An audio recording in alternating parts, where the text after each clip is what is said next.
When buying a home or an investment property, many times the property is what sparks the interest to buy or invest. But in times of low inventory, you need every competitive edge you can get. In this episode of the SLO County Real Estate Podcast, Team Sweasey outlines reasons why you should be rethinking how you prioritize the steps you take in getting ready to buy that property. There's 100% certainty of a market crash in this era because it's already occurred. Also in this episode, find out when we experience the real estate crash. Headlines suggest it's on the horizon, but real people in real estate know that the trends don't point in that direction. Now, it's super valuable information that you'll want to silence your phones for. Here's your host, James Bueno.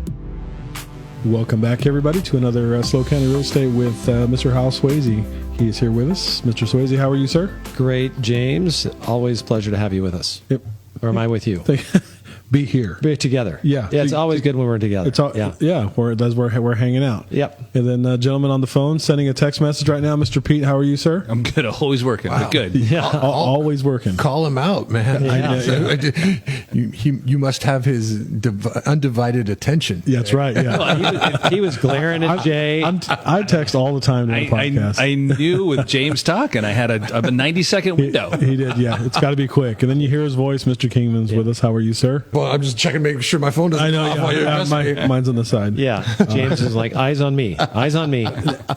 It's his time. That volleyball coaching. It's his time to shine. Actually, that is it. That is it. It drives me absolutely insane during breaks when they go and check their phones. It happens at all levels. It could be the poly girls, or it could be 10-year-olds, and they got to go check their cell phones. Or our office meeting. Yeah. Or our office meeting. Yeah. I do it. Sorry. Yeah. Are you talking about me during that? No, you're pretty good about not doing it. Yeah. Okay. I put my house in a Faraday cage, so as soon as I enter the home, there's no cell service at all. Oh. Really? You actually don't get cell service? I do not get cell service. As soon as I can be on the phone talking, I walk through my front door, the call drops. Wow. It's almost like magic. But you're on the hills of AG, right? Yeah. It's almost magic. Well, they don't have electricity. I have to pump my water every morning and go to the well. No electricity. That's a real thing. I did not know that. You can make your house so you don't have cell service. No, I didn't make it that way. It's Stop just it is an old house made of concrete and steel, and they. Oh, you thought he created that? Oh, I thought that was a thing you could get. No. Yeah, that's what Where do I get this thing? That's called prison, I think. Yeah. Okay, never mind. That's crazy for your line of work. Yeah. Just be like, I'm done. Yeah. Have you ever never go home? Have you ever been in a crucial part of a negotiation, and then somebody and you're getting ready to deliver news, whether it be good or bad, and somebody says to you, "Hold on, I need to take this call." Oh, of course. Okay. Yeah. I was just wondering. Yeah. Does that frustrate you? No. If that frustrated me, I'd be dead. I look at my watch all the time, and that frustrates people. I'm not looking at the time. People think it's the time, but it's Texting. emails and text messages and stuff. That's like Either way, you're telling them that they're less like a important. shock. Well, no, it just than it vibrates. anything else. It vibrates my wrist, so it gets my attention. So I'm looking right now. It's actually saying time to stand. You're too chubby. So that's what it says. Yeah, it's very honest. It's like having a collar on. You got it's It is. your life. It's like that. It does control my life. Did you call it a watch? Whiskey. Whiskey. Okay. King's English. Yeah. Are we putting off our topic today? We are. Exciting. We are. No, it's really a watch. Watch this. Watch out. All right. So, Hal, we're going to talk about real estate investing today. Yes. Yeah. We went deep in the archives to pull out some material here, which I found very useful. So I'm just basically going to be a conduit and share this, right? Let's do it. So I've been in real estate a long time. I know people invest. We invest in our homes and then invest in real estate outside your home. So lots of ways to do that.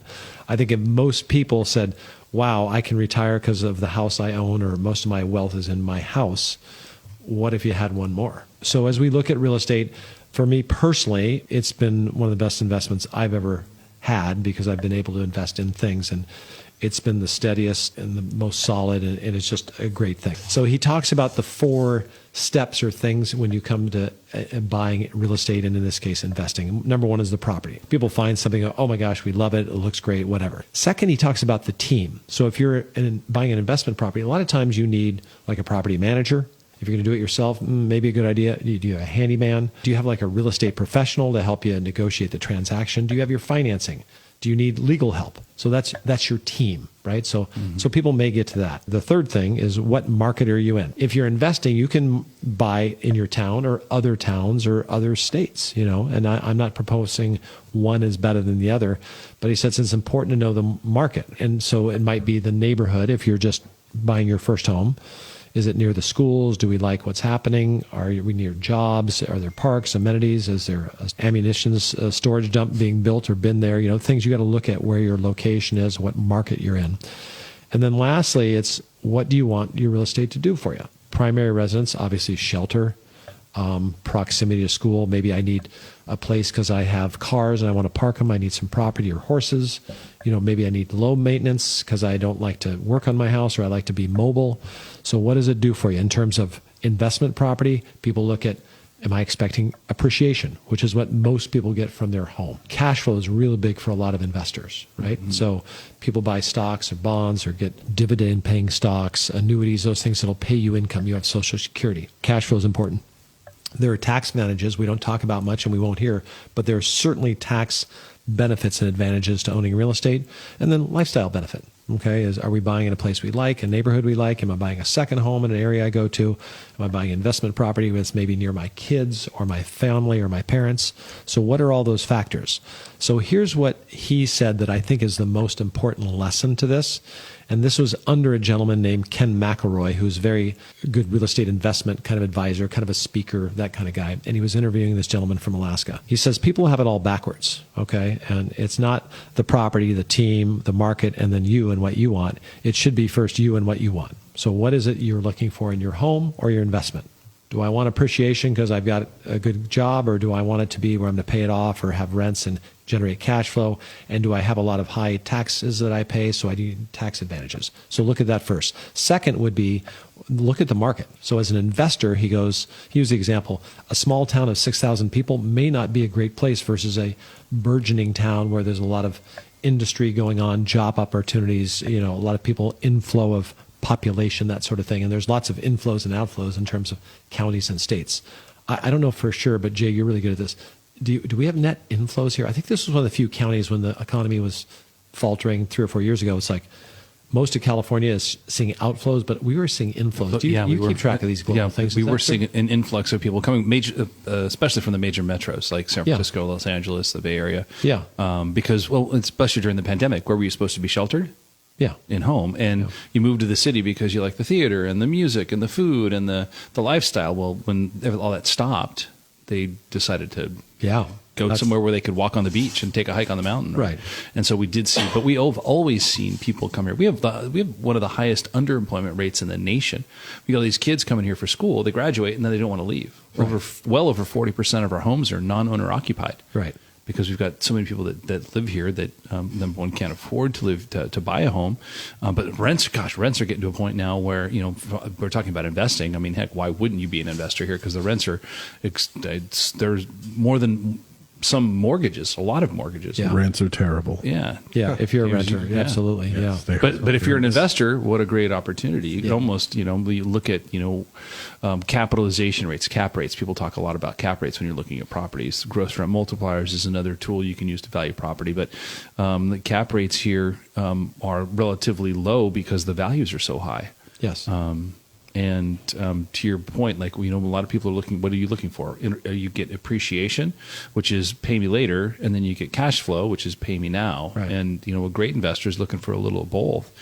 But if you look at a true investor, a true investor looks at the internal rate of return, or the IRR, which is what did I get in cash flow, positive and negative, over the life of my hold, and what did I get in appreciation at the time of sale. So you never really know the internal rate of return until you sell.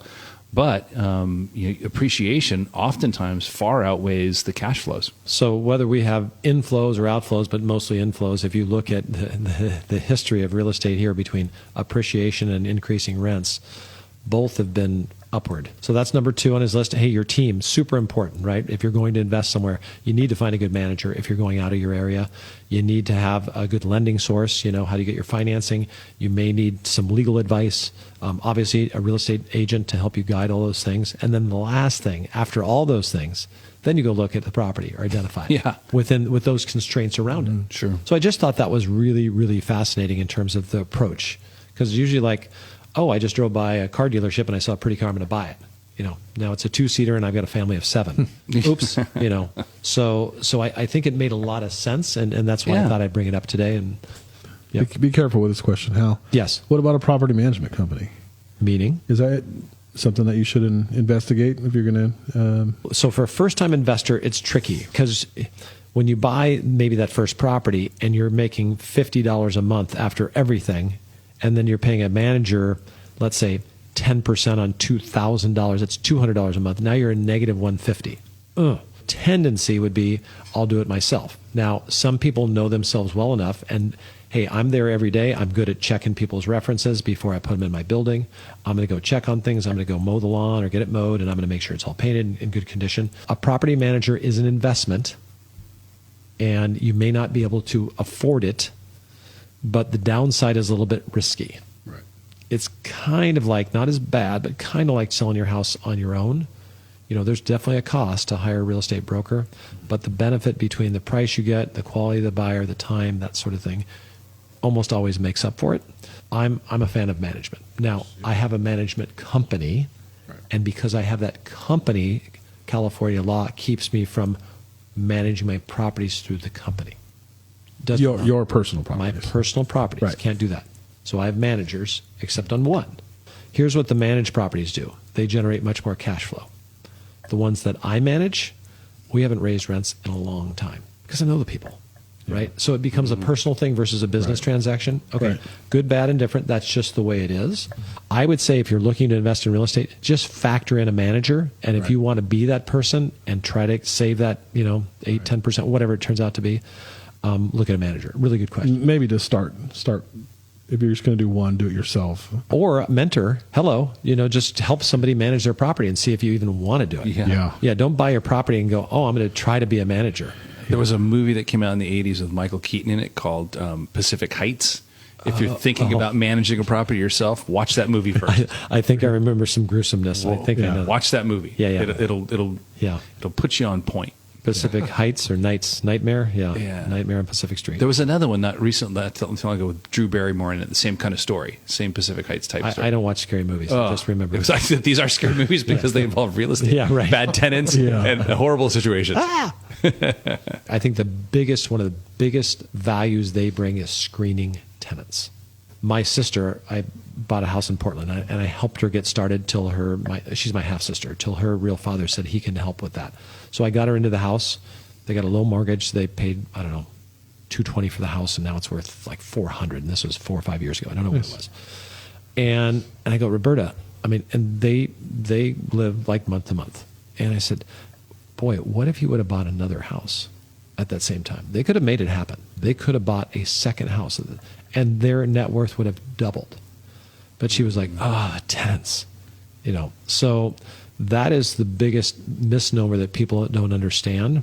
It's like being an employer. Employee.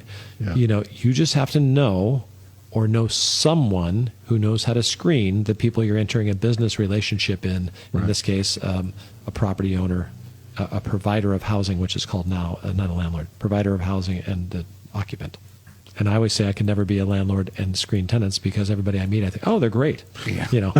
Right. So, how many people just in everyday life do you think, that person's good? I just have a positive outfit. It's like great. It has a double-edged sword versus the very cautious person that's not as fun to go to a party with, but is a better landlord because they're show me this, prove that, I want to see this, tell me this, checking everything. So that's a skill set. Those 4 things are interesting. I'm going to add one more point he brought up.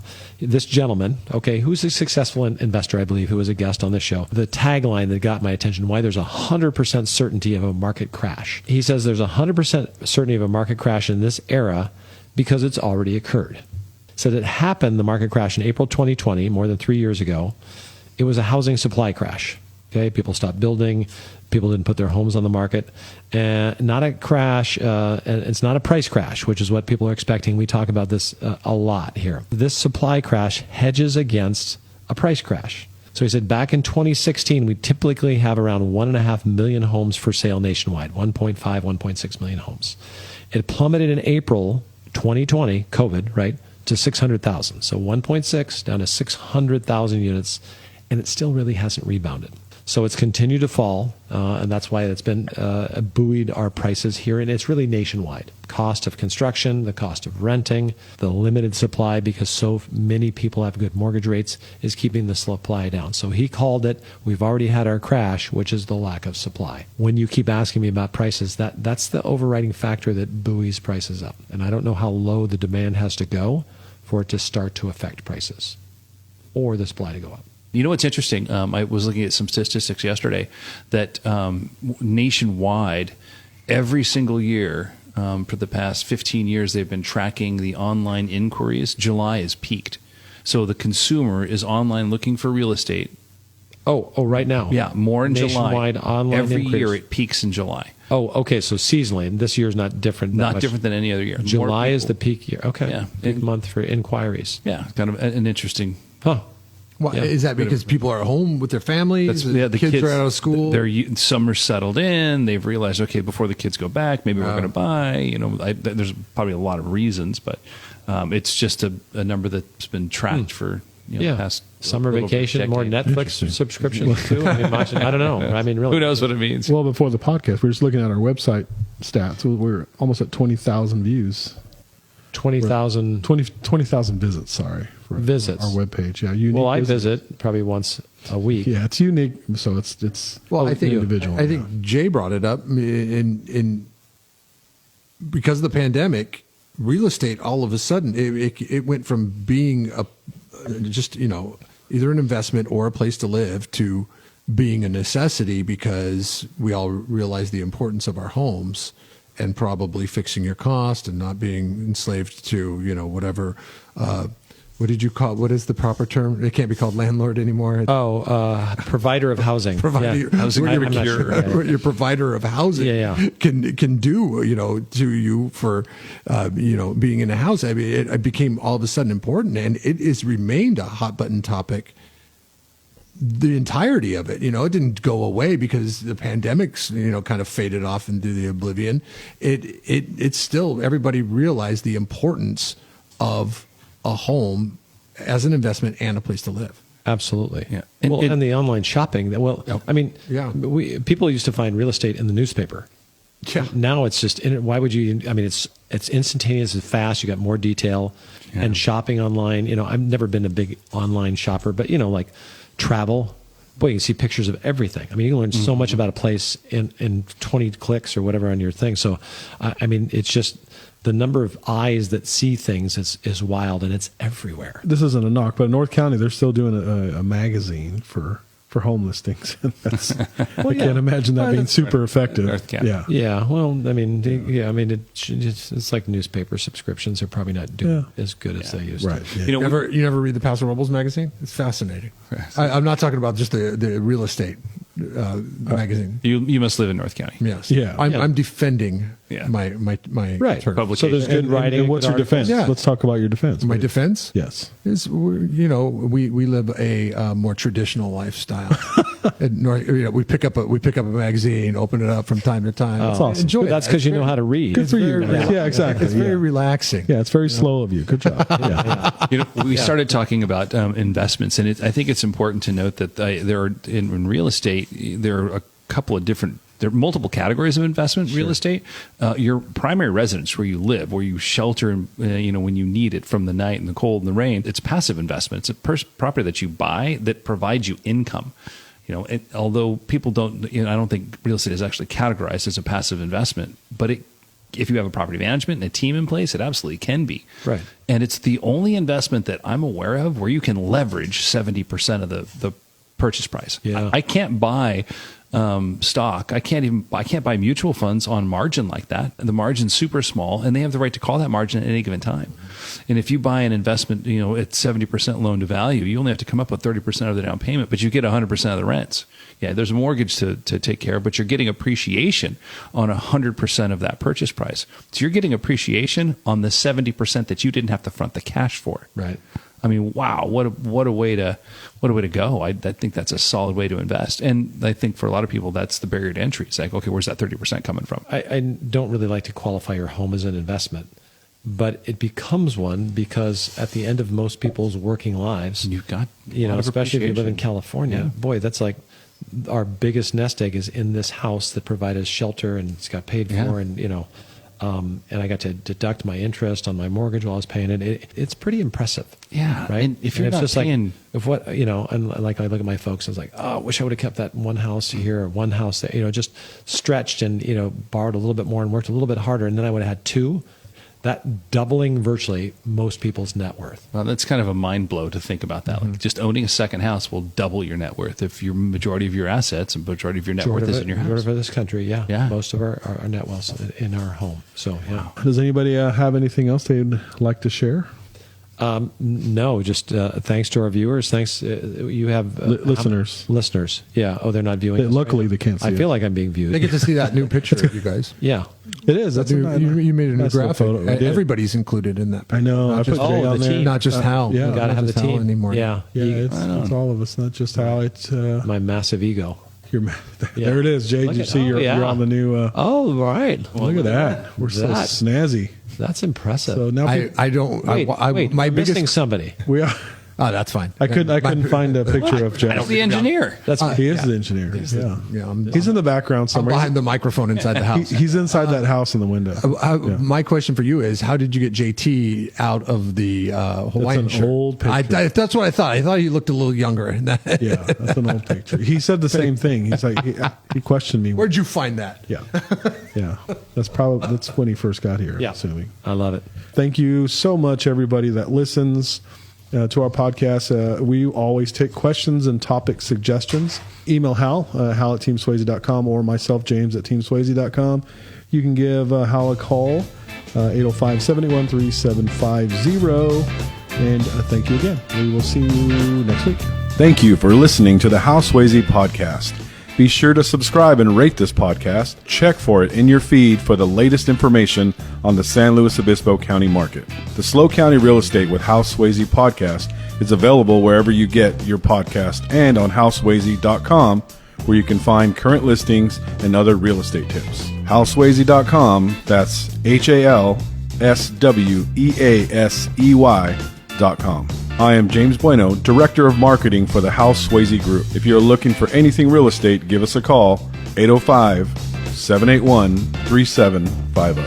Hal Sweasey is a licensed California real estate broker. DRE number 01111-911. The Slow County Real Estate with Hal Sweasey podcast is a production of AGM Podcasts. Subscribe wherever you get your podcasts.